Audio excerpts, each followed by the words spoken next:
الحمدللہ والصلاۃ والسلام علی رسول اللہ اما بعد۔ جھوٹ یہ منافق ہونے کی نشانیوں میں سے ایک ہے۔ چنانچہ اس سلسلے میں ابو ہریرہ رضی اللہ عنہ بیان کرتے ہیں کہ اللہ کے رسول صلی اللہ علیہ وعلی آلہ وسلم نے ارشاد فرمایا، آیت المنافق ثلاث، اذا حدث کذب واذا وعد اخلف واذا اؤتمن خان۔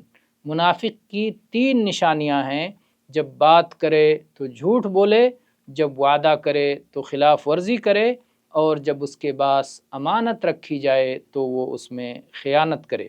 یہ حدیث امام بخاری نے 6095 نمبر پر اور امام مسلم نے 59 نمبر پر روایت کیا ہے۔ تو اس میں جھوٹ بولنے کو منافق کی ایک نشانی بتلایا گیا ہے۔ اس سے ہر مسلمان کو بچنا ضروری ہے۔